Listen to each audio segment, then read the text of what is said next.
You're worthy of the life that you want. I had no business starting a business given what I was carrying on my shoulders. And I went to the hospital thinking I was dying of a heart attack at that moment, and everything changed. Everything started to change. It had to. Before long, I was making $1 million a year. That's the power of healing. I learned to get paid fairly for what I was doing. Ready to revolutionize your content game? Meet Modern IQ, the AI tool that creates SEO optimized, plagiarism-free blog posts with just one click. No more writer's block or endless hours of content creation. Generate high-quality articles that boost visibility, save time, and slash marketing costs. Whether you're a startup or an established business, this tool is your content team, marketing expert, and SEO guru in one. Click on the link in the description to claim your free article and join forward-thinking entrepreneurs who are working smarter, not harder. The future of effortless marketing is here. Are you ready to dive in? Hi guys, I'm Linda Vo and welcome to Inspired by Success. Have you ever wondered what happens when a successful entrepreneur finally admits they're not okay? Today's guest was crushing it in the corporate world, helping build multi-million-dollar companies and living what looked like the perfect life. But behind closed doors, he was battling debilitating anxiety, depression, and unresolved childhood trauma that was slowly destroying him from the inside out. His journey from breakdown to breakthrough is nothing short of remarkable. After confronting his past and investing in deep personal healing, he's transformed his life and business, now earning $100K monthly while helping other entrepreneurs find their path to true fulfillment. I'm thrilled to welcome the author, entrepreneur, and transformational coach, Matt Gerlach, who proves that our biggest struggles can become our greatest strengths. So without further ado, welcome to the show, Matt. Thank you for having me. That's probably the best intro I've ever had. So I'm pumped. Thank you. I want to talk about breakthrough and personal transformation because, as an entrepreneur, I've had people tell me that, when we're entrepreneurs, we're really driven and that drive, we can turn our pain into a purpose. But then a coach once told me that sometimes when you have that drive and it's coming from a wounded place, that's not the right place to be in. And it seems like you've had a transformation and that journey seems like it's helped, that healing journey seems like it's helped you. So tell me a little about that story and how it all began. Yeah, I totally am just like processing what you said. I mean, it's exactly that, I mean, when we are wounded, when we're not whole inside, we're seeking external we're seeking external things, whether it be drugs, alcohol, money, sex, all of those things. We're seeking to be whole inside when really what's missing is the self-love component, the self-trust, the self-compassion.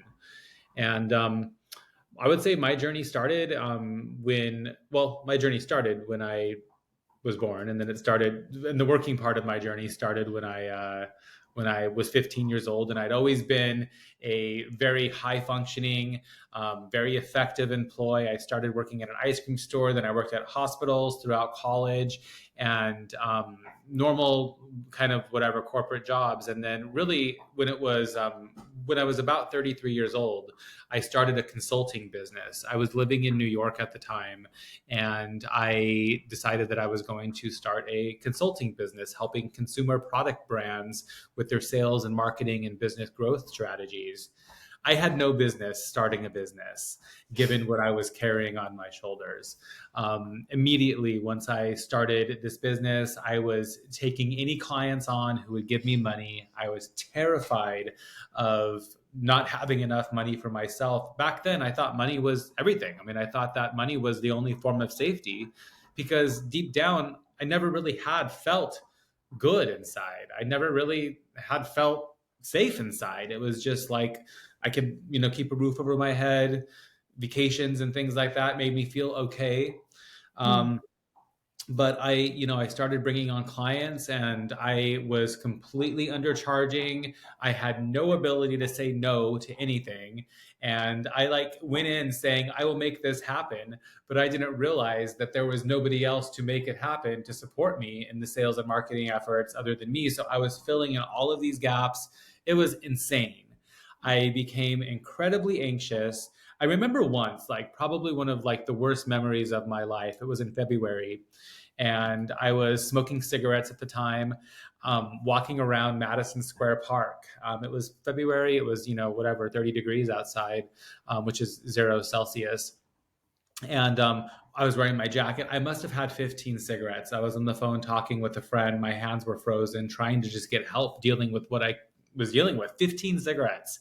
And I probably went home and had some wine, and went out to dinner or went to have drinks with a colleague or a client or somebody. And I was crumbling. I was on planes at least once a week, going to trade shows, buyer meetings, going out, taking people to lunch, to dinner. It was just absolutely wild. And eventually I cracked. My partner and I were living in New York at the time, like I said, and we were moving to Los Angeles. He wanted to move. I didn't want to move, but he knew that my health was really suffering, and he said Los Angeles would be better for us. And we everything was going fine, I guess. I mean, I was an anxious, depressed person, but I just kept on pushing through. And we landed at LAX probably about 2 o'clock on a Saturday afternoon, and went back to our apartment that we had leased prior to arriving. We were unpacking. I felt dizzy and short of breath. I was having chest pain in the left side of my chest by my heart, and I sat down. I was also diagnosed with high blood pressure a few months prior to this, because I went to the doctor because I was so anxious and depressed, and she found out I had high blood pressure. Sat down, my blood pressure was 190 over 110. And I went to the hospital thinking I was dying of a heart attack at that moment, and everything changed. Everything started to change. It had to. The doctors kept me overnight. They admitted me. The first night I lived in LA, I spent at Cedars-Sinai Hospital for observation of a possible heart attack. I was honest about all the drinking and cigarette smoking and recreational drugs that I had done, um, coping with things. And that was surely embarrassing, not what I was hoping to have to unveil, but my life was on the line. And I was discharged from the hospital, and I did the things. I went to the doctor's appointments. I was going from cardiologist to addiction specialist to pulmonologist because I was having trouble breathing. Looking back, it was because I was so anxious that my breath was compromised. And went to therapy and everything. And I went on like this for about a year. And I started having panic attacks while driving that debilitated me from driving eventually. So not only was I suffering like this and still on airplanes every week, sometimes twice, 3 times a week, and couldn't drive anymore in LA. And finally, I realized through my partner and I were going to couples therapy, and we had a couples therapy session on a Friday night. We sure knew how to have a good time back then. And the couples therapist, we were very close with her. We were very, we trusted her. She trusted, like, we were in a good spot, and she pushed. She's a little aggressive, but I just am mentioning this, we were all very comfortable with it. But she pushed me, and she's like, Matt, tell David what you need. I was like trying to tell him something, and I couldn't. And she kept saying, tell David what you need. Tell him what you need. And I just burst out in tears, and I was like, I can't tell them what I need. My needs have always been bad for other people. I've been punished for my needs. I've experienced extreme loss because of my needs. And she's like, oh my God, I'm so sorry. And I'm like, no, like, it's like, we're all good. But at that moment, it became undeniable. I had had a traumatic childhood that I hadn't dealt with. And I was 33 years old, and had spent the past, 25, 30 years of my adulthood hiding that my childhood had left me traumatized. Mm, Um, and the past 8 years have been a journey of healing. And I like to say that, healing, I don't think we're ever healed, but I don't know that we're always on a healing journey. So I would say the healing at some point turns into personal growth. And I've completely changed everything about my life. And in the process, I grew my business. I learned how to, I learned how to advocate for my worth. I don't say this to brag, but I say that this is the power of healing.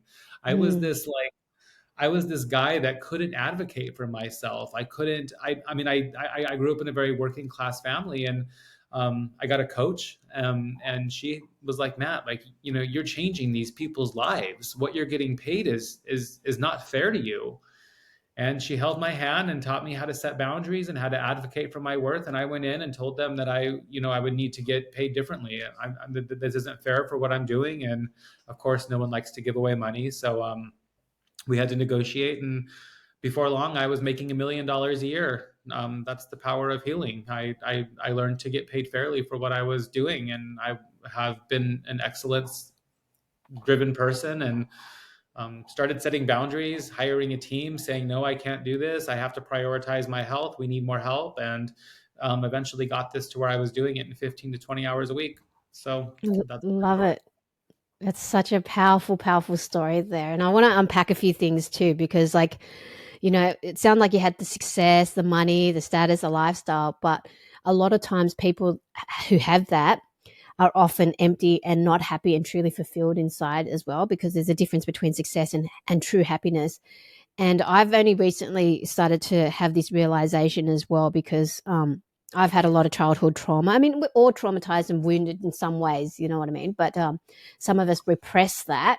And I'm reading a book as well. It's called Let It Go. I've just started, but they talk about repressing and suppressing, and I think one of them is doing it subconsciously.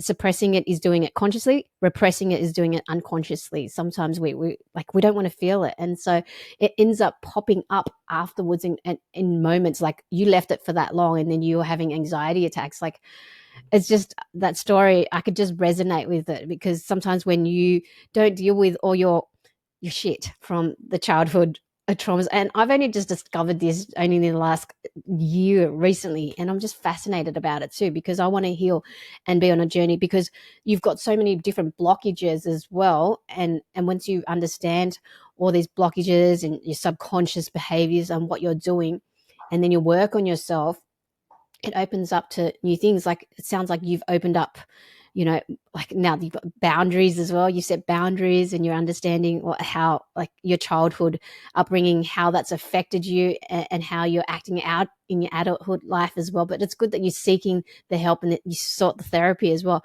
I'm personally going to do that myself. I mean, I'm also trying to seek out like plant medicine as well. But I'm very driven. I'm very ambitious, and I'm using, because I think using my pain from my past and my trauma, and channeling that into success and growth and entrepreneurship. I'm just using that energy in a good way. What are your thoughts on that?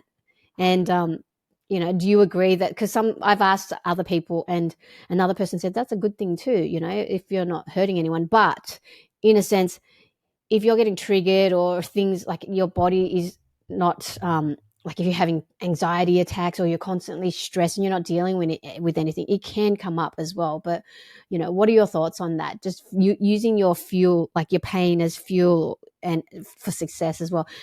Eventually, what happened to you, it sounds like it came crashing down, but now you've opened up and you've healed, and now that's making way for a lot more revenue to come in. And that's a lot. I aim to be like that too. So what are your thoughts on that? Thank you for the accolades. And I mean, I'm sorry to hear that you're dealing with this right now. And yeah, I mean, I think a lot of us, like, we can bury this when we're younger. Like, I mean, I'm 41 years old for context, and I look back to, like, just these past, like, couple of years, I've really realized, like, and I don't feel old, like, oh, like I'm too old to do things. I feel like I'm too old to ignore things. Maybe it's smart as well, like, I mean, but I guess just in my 20s, like, I mean, I can be honest, like, in college, I don't remember ever, like, for one moment sitting down and being with myself. I don't Mm. remember ever, like, I don't remember it because I don't think I ever was with myself. I smoked cigarettes, like, for 15 years of my life. And when I think back to that, it was like, I think that it was because, like, I just needed to be doing something all the time. We And constantly needed to be busy and working and on the phone, watching TV. There's so many different things. yeah, and it's just like, I mean, I think I God, my mind is just like going so many different places. Focus, Matt. One of the things that really spoke to me, I was reading a book. Oprah wrote a book, and I'm sorry I don't remember the name of it, but she was talking about how our life sends us wake up calls until we finally listen, and that, like, completely resonated with me. And I like to say that, like, I'm so grateful for this wake up call. I mean, honestly, like, I might not be here, if I didn't have this wake up call and start taking care of myself. Or not worse, but almost equally as bad, I might have just been skating north of this rock bottom my entire life. And I think that's what a lot of us are doing. I think a lot of us, like, aren't able to really take control of our lives and give ourselves the fulfilling lives we want, because we're like, oh, it's good enough, it's good enough. But meanwhile, we're numbing the wake up calls, we're ignoring them. And so many of us are suffering from anxiety. I want to be respectful. I do think that there are a lot of cases that this is not applicable for. There's a lot of really clinical anxiety problems that this is not the case. But a lot of us, anxiety is nothing more than just our internal needs not matched with our external environments. We need to make changes. We need to set boundaries in our lives. And we aren't do I mean and it takes bravery, and honestly takes help. Like, that's Mm. like, I don't think that many of us can learn this on our own. And I just think that's so important for everyone to know that, like, you need therapy, you need, a coach, you need a friend who's been through it, somebody. Back in. Sorry. I'm back. Sorry. Do you remember where you were talking that? Yeah. Go, I'll let you. I um should have written down what we were up to. I know where I was at. Okay. Um, to answer your question more clearly, I do think it's important, and I think that's a lot of how businesses and a lot of life changing things happen, are from people like you and I that are turning our pain into purpose. It's really like, I've transformed my entire career over the past year and moved into a life coaching, executive coaching, entrepreneurship, mentorship business, helping people learn what I've learned. And, like, what you're saying is true. I mean, we definitely can use that pain to form the ideas and to show us which direction we're heading in. But what you were saying is, it's just like, if we were to just keep pushing and using that pain and numbing ourselves to be working all the time, we're just making the problem worse. And eventually our lives are going to send us wake up calls. And I mean, I'm speaking from experience right now. As I've been pivoting my business, it's been really interesting doing this kind of a second time right now, noticing, like, oh man, like, you can't work past like 6 o'clock at night. Like, you can't. I mean, I start the day, or I have a whole routine, but like, I know what I can handle and what I can't. And even though right now has been a season that is a little bit, it's a building season, it's been a little bit more intense than maintenance mode, I'm still not pushing myself to those limits. And what I've learned is that when we are pushing ourselves to those limits, so much of it's driven by scarcity. And that's the way that we Mm. were raised. If we don't handle it all, it won't get done. And one of the things that I work with my clients on, and one of the things that I believe, like, with all of my heart, is that we all deserve to make good money. Not just the entrepreneurs. I mean, we should all be paying our employees very well. And I think it all boils down to us having the confidence, us having done the healing work to look at life abundantly and to not look at it so scarcely. So we're charging appropriately for our goods, for our services, whatever we're selling. So we're able to hire the help that we need. So we're able to compensate them well. I think that so many of us just think, like, oh, I have to lower the price. I have to lower the price. And that's not the way the world works. We don't want customers that are only price focused in the first place. We want people who are going to appreciate the goods and services we're offering. And yeah, I mean, I think that it works for a while. We just push, push, push, push, but eventually our life sends us this wake up call that we have to listen to. We're not meant to be under that amount of stress our whole lives, and it's really important we listen. And when we get that wake up call, we have to do the work to figure out why we're suffering the way we are. That's powerful. There's a lot of things that I want to unpack there as well. But when you help entrepreneurs, a lot of people don't realize that they have some childhood trauma that affects their business decisions. And I've personally see it, like, for me personally, I had wounds from my childhood that it went into my relationship with my partner, and then after that, like, constant fighting and whatnot, that affects your work as well, and that affects your concentration. So it might go, it might not, like, I used the work as a distraction before, but unless you resolve the wounds that you have, it's just going to come into different parts of your your life as well. But for those that don't know about their childhood traumas, how do you help people recognize these patterns? Like you mentioned the wake up call, but what if people don't realize that? As an entrepreneur with a global team, one of my biggest challenges was managing international payments. I was stuck with high fees, slow transfers, and endless complications. Whether it was paying my team in the Philippines or buying products from Japan, I tried multiple banks and services like PayPal, but nothing seemed to work. Then I found Wise. The savings have been huge, and transfers that used to take days now happen in hours. It's fast, simple, and has become a vital part of my business strategy. If you're not using Wise for international payments, you're missing out on a game changer. Click on the link in the description to get started with Wise today. Well, when I work with people, and very clearly early on, I'm like, making sure that they're open for honest feedback, making sure that they really want to get to the root of the problem. It's totally fine if they don't understand what's going on, but like if somebody's like, "Hey, I don't want to go there. That's not a good fit for me," because my superpower, my how I fixed my problems is by being honest and being vulnerable with myself.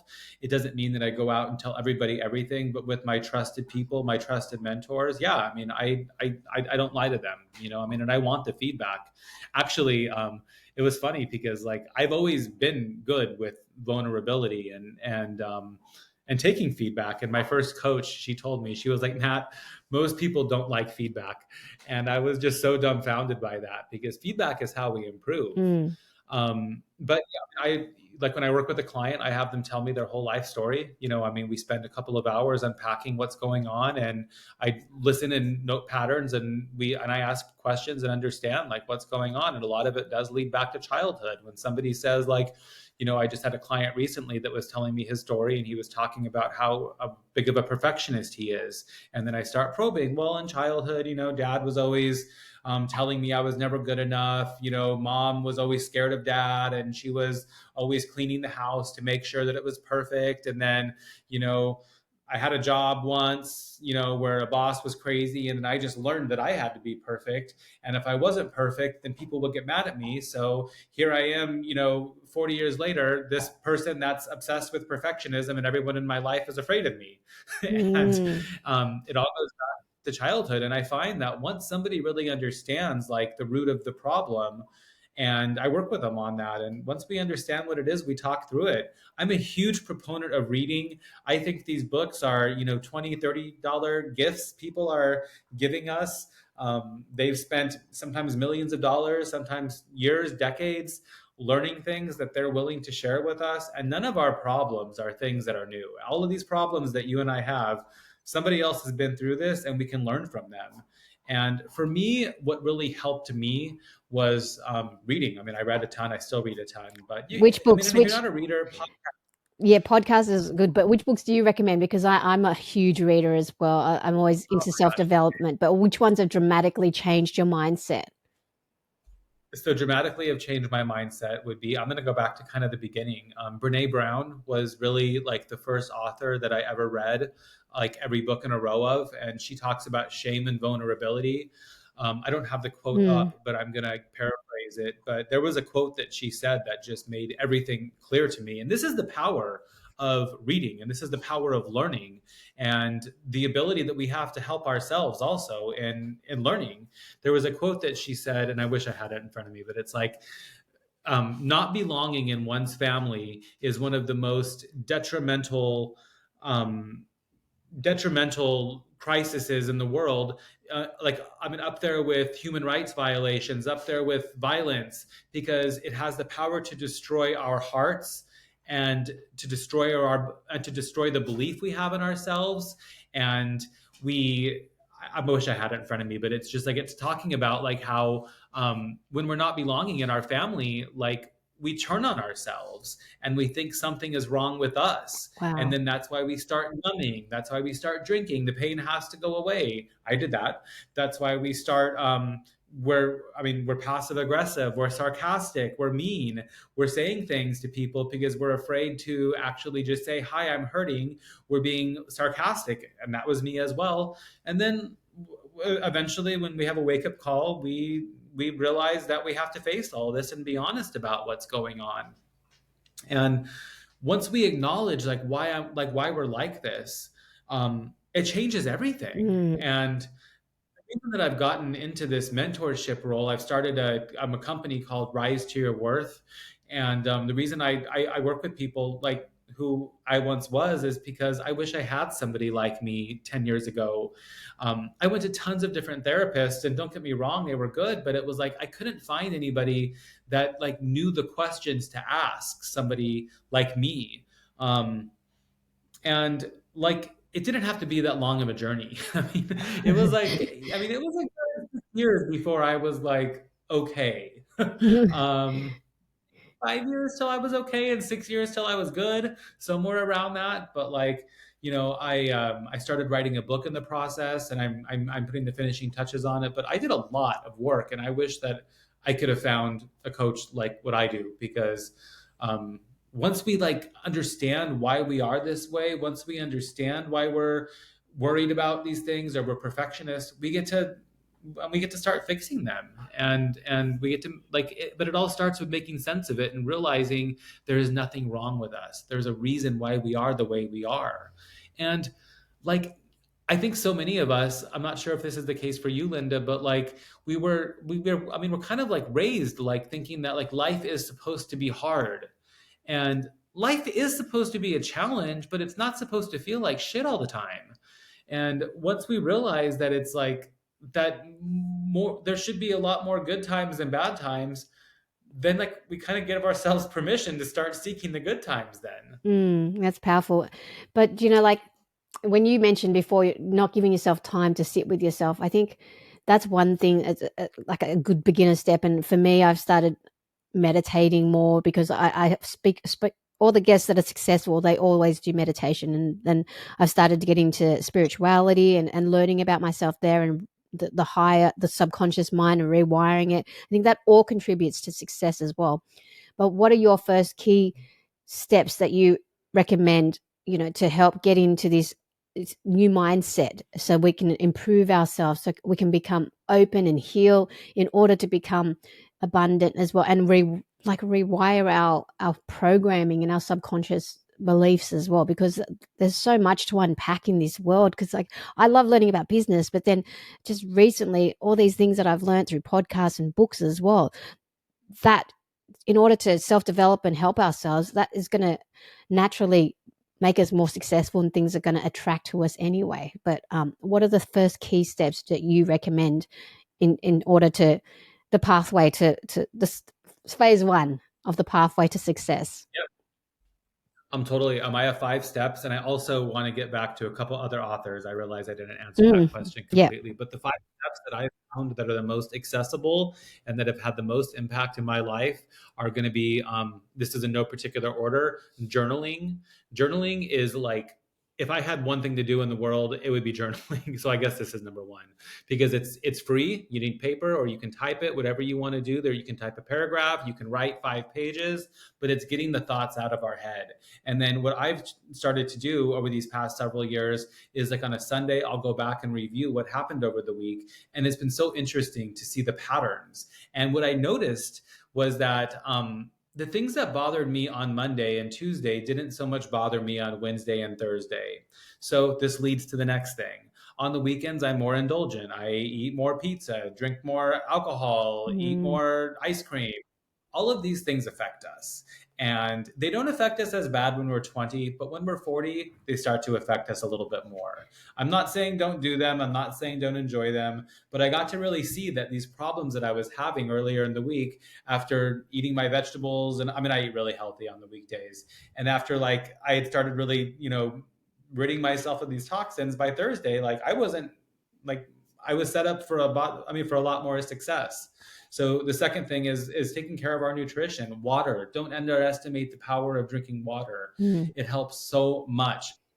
Eating vegetables, just taking care of yourself. And I mean, I really have found that for me, and I think it's different for everybody, I can eat the pizza on the weekends a little bit more. I can drink the wine on the weekends, but on the weekdays, I got to be pretty diligent about it. And then the third thing I would recommend is what you said, it's meditation. And it really, I'm sensitive to it, but it makes me sad when I hear somebody say, I can't meditate. My mind is too busy. My mind, I've been meditating for a decade and a half, and my mind is busy 99% of that time that I'm meditating. It's not about that. It's about sitting down and actually giving yourself that moment, and you start paying attention to like where your mind is going.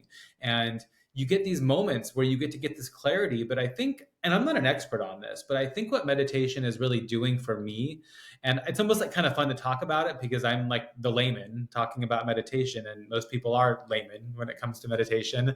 It's like I get to like see that I'm sitting there for 10 minutes and life is happening and I'm safe and I'm fine and I'm noticing these thoughts. So the thoughts are normal during meditation. We're noticing these, but we're not chasing after them.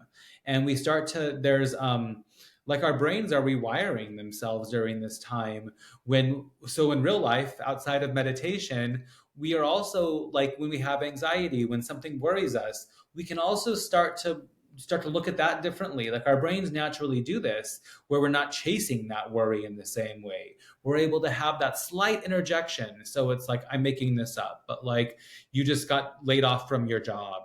And rather than being in that spiral, the meditation rewires our brain. So then you start to like be able to have positive thoughts in there. Well, I've been laid off from my job, but I've always figured it out before. I'll probably figure it out this time. Well, I mean, I actually have money saved. I have enough money saved where I'm going to be okay for 6 months. Will I be able to figure this out in the next 6 months? Yeah. So you don't need to worry about it.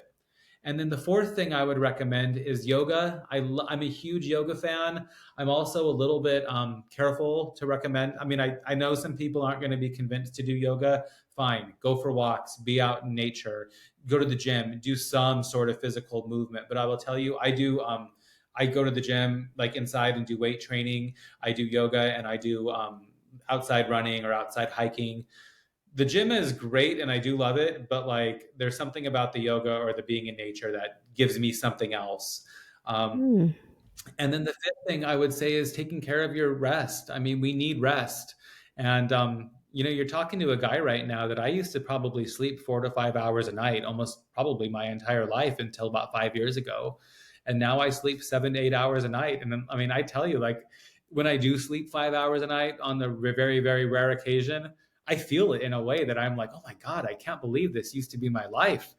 And I Mm. mean, there's inarguable amounts of research out there about rest. And it's like, it is the number one thing that you can do for yourself. And I've started to realize, like, why am I setting the alarm for the gym? I mean, I set the alarm sometimes, but like, I'm not really sacrificing. I'm not going to the gym when I'm only getting those 5 hours of sleep. Like, that's kind of counterintuitive. Like, I'm only going to the gym if I can get, 6.5, 7 hours of sleep, hopefully 8 hours, because sleep is so important for us. So those were the five things: journaling, meditation, nutrition in terms of food, water, and exercise, yoga. And then the fifth thing would be sleep. I do all that, but I haven't tried yoga. I might actually do that. Sounds interesting because the breath work, because I heard breath work is really powerful too. I've just, you know, how the reticular activating system, when you focus on something and you hear it more, the breath work, I heard it just releases a lot of trauma as well. So I'm going to try that. And you mentioned different books that came, like you just remembered what books. So probably my favorite book of all time that's changed my life, and it's a little bit random. I mean, maybe not random, but it's probably not one you're going to expect. But there's an author named Glennon Doyle. She's a female writer, lives in the States.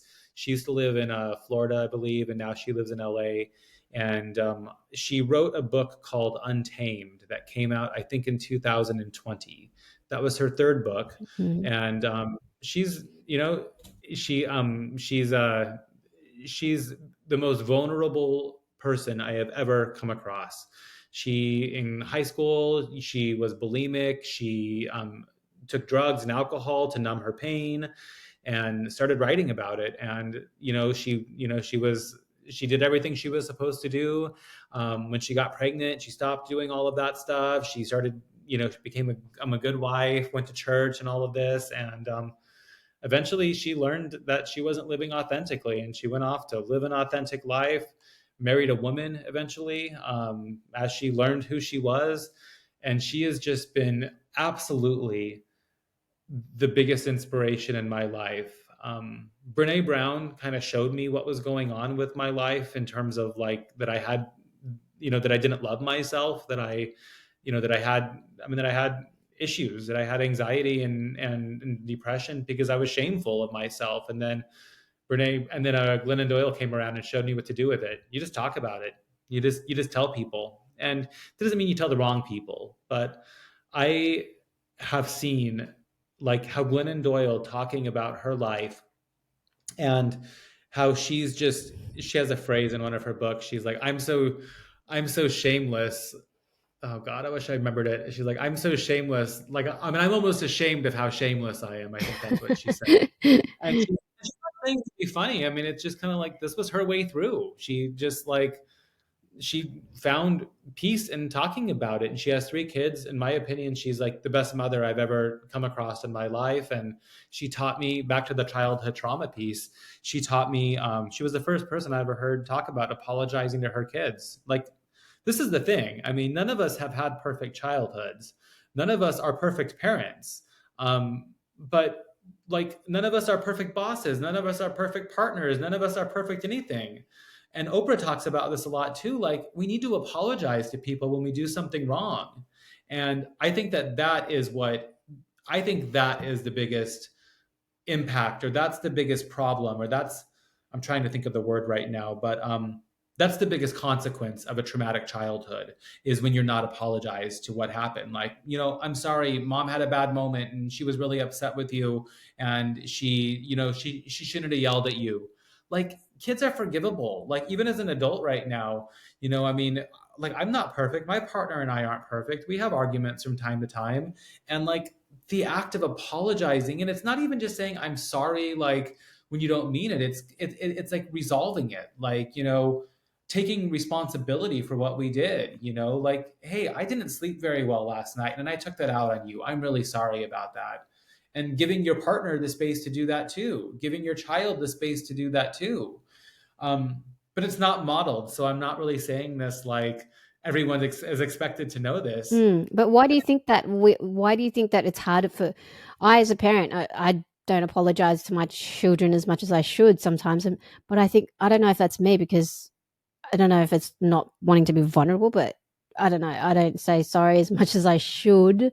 Is it something? I wonder if it's people are repressing something. I'm just curious that, yeah, out of Well, that. I mean, do you have any aversion to doing it? Like, how does it feel for you thinking about doing that? I don't know. Maybe I'm just curious to know if it's something to do with the childhood thing, and something I've been programmed. I don't know, or if it's a repression. But yeah, that's No, I mean, I have an opinion on that. I think it's because, like, I think it's because people like you and I that have had traumatic childhoods, we are, until we fully do the healing work, it's hard for us to be imperfect. My parents, like, their situation, like, they had traumatic childhoods as well.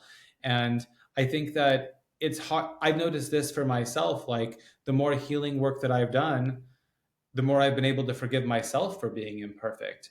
And I think that it's hard to apologize and take responsibility for things that we do wrong when we don't fully give ourselves the permission to forgive be wrong. ourselves. Wow, that was really, really powerful. Because, like, yeah, that's just to be able to forgive yourself first, because that's something that I haven't done yet. You know what I mean? Like, still carrying around that shame as well. That's why I'm going to check out that book. But maybe that's a reason why I never thought about that. Anyway, enough about me, but the money and mindset thing, because I'm curious to know, how's your healing with yourself changed your relationship with the money and the success part? You said that it's opened up things, and I know that there's blockages, sometimes subconscious blockages that I've heard about as well, that especially from our childhood that affect us, and the scarcity mindset. But now that you're working on that journey, how has that helped you change things with I your success? I love this question, and I smiled when you asked this.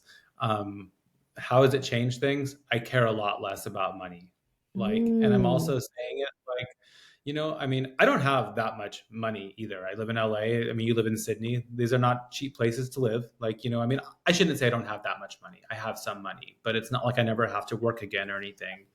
But I've learned that money comes and goes. It comes and flows. There's good months. There's months of making $100,000 a month. There's months of not making that. Um, but what I've found for myself, and I'm honestly like, I'm really proud of this, and I don't mean this arrogantly. I mean this because I think that so many of us are chasing so many of us want fulfillment, but we're fulfillment and freedom, but we're chasing financial reward. And it's complicated too. I mean, we need to make enough money so we are able to support ourselves, and and it's also interesting talking to you because we both live in two of the most expensive cities in the world. So um, it's true. I mean, we need to make the amount of money that we need to make, but like, I mean, as like, I mean, I don't have a lot of like sympathy for people who make like $1 billion a year. Like, I have made, making $1 million a year. I honestly couldn't spend $1 million a year. I mean, maybe I mean, if I tried, I guess I could, but it's like, I mean, I couldn't spend it, and Don't you want to like? I Is it the inner peace and the fulfillment that you have, or but also there's a part that is there a part for me? I understand where you're coming from as well because lately on this journey of mine, I'm less like the scarcity thing comes into play too. I think as well because I'm more self aware of it, but I'm not freaking out as much when money doesn't come in. You know what I mean? Like before, I was freaking out more, but part of me still wants that inner peace and that like happiness within first. It's as a priority as well. And then the other part of me still wants to enjoy money because I want to travel and experience the world with my family, my partner. So you got to find that balance as well. And that's exactly what it is, and that's one of the funnest parts of my job and working with clients, of really identifying what enough is. And I have so many like friends that have way more money than I do, that are like, oh, like I can't like quit this job to follow this dream. And I'm like, oh my God, you can. Like, if you sat down and did the math and really understood like what you needed to like live, and and I say that from experience. I mean, I have a financial advisor, and she's like changed my life just because like I'm not having to like make these like decisions so much for myself. Like, I mean, it's like, she runs the numbers, she tells me like, hey, this is actually enough, you can do this, you can do that, you need to, you have the opportunity to make this change, you know but I think I almost unanimously see people when they're managing their own retirement and their own future planning, they're planning a lot more. The responsible people are being overly responsible, and life is meant to be lived. And I'm a huge believer in this. Like, I read a book recently called The Psychology of Money. Mm, It came out recently around COVID time, so it's not that old, but mm, I mean, it's a very, very popular book. And I was really surprised to realize that people didn't really, and I don't know this is exactly true for Australia, but in America, at least, I'm guessing it's pretty true. But people didn't really retire until like the 50s. Like, so this is all really new, that people like, stopped working. Before that, people were farmers until they pretty much died. And I saw my grandparents, like, they're the first generation to really be able to retire like this. They retired at like probably 58 years old, sat on a couch for 20 years and did nothing. And our generation's questioning that now. I mean, we're seeing people live to be 90, 100 years old. I don't want to be working and stressing about money when I'm that old, but do I want to be writing at 75? Yeah. Like, I'm not going to need to retire at 60 years old and never work again, you know? yeah, you got to have a Um, purpose. I think like when people retire too early and they get bored and they just age bored when they don't have a purpose and a drive, you need that. I'll be still like when I go to the gym and I see 70, 80-year olds training and they're happy, they've still got a purpose in their training, they're doing something. And that's why I think the same with working when you're older as well. Even if you're not physically fit, doing something mentally or contributing to community, that's going to keep you more younger and happy and not age as fast as well and be more happy. But I think, yeah, sometimes you've just got to keep on building something or creating, even when you're older, or learning and just being part of a community, like the older people that go to the gym. I see the older ladies in Zumba. And I'm like, I'm going to be like you. I'm going to train while I'm 90 because, yeah, I'm just, totally. yeah. But some people don't discover that. They feel like they've retired and they just like give up and that's it, and they can just chill. But if whatever works and if it makes them happy, then it makes them happy. I don't know about you, but like, I'm not going to be like Mr. Traveler at 75 years old. I mean, a little bit maybe, Yeah. but like, I mean, I already noticed how much I'm a homebody a little bit more now than I used to be. And like, we have to enjoy our lives when we're younger. And on that, this stoicism, have you heard of stoicism? Mm-hmm. Um, Mm-hmm. so I read this book, The Daily Stoic, every day. And this book, I think, has changed my life in so many ways. Is And that the book by Ryan? What his name? yeah, Yep. Stoic. yeah, Yeah. and it's just like December actually is the month of contemplating your mortality. And that sounds weird, but I like the way that they say it. Contemplate your mortality. Like, think about it. Like, we're all gonna die. So what does that mean for you? Like, just think about it. Like, what do you want? I mean, if you die tomorrow, do you want to be working at a miserable job? I don't. Mm. And like, going back to your question, what do I want? I'd honestly rather be living in a way smaller house than be working at a miserable job. And so many of us, like, it takes, I love working with people to help them figure that out. And the money comes, but like our lives aren't, like, we aren't guaranteed tomorrow, and we need, and I mean, there's a balancing act. And that's why I work with people to help them make the money. I mean, I don't, like, I like my journey that I did work that maybe wasn't exactly my purpose and exactly fulfilling for a while to give myself a cushion. And now at 41 years old, I'm all in on fulfillment, baby. We're running out of time. I could be speaking to you for hours because it's just been a very fascinating journey, and I love hearing your story. Is there any key message that you want to leave with our audience, a key takeaway, and where to find you as well if they want to follow you and connect? You're worthy of the life that you want. And I also understand that understanding what you want from your life is hard. It's taken me a very long time and a lot of work and a lot of therapy and a lot of reading and journaling to figure that out. And it's okay not to know exactly what you want your life to look like. And I'll help you figure it out. I'll help you. I'm going to help you change your life. But be vulnerable. People ask, like, if you had a billboard with one word, what would it be? And it would be vulnerability. Be honest, be vulnerable, be willing to go inside and understand who you are and what you want for yourself. And by doing that, you're modeling it for other people. And I think under the vulnerability piece comes the apologizing, the owning up. Just be a good person. Treat people the way you want to be treated. And if you want to find me, I have my website is mattgerlach.com. You can download my free workbook. It's the distillation of all the work that I've done over these past 8 years, helping you craft your dream life.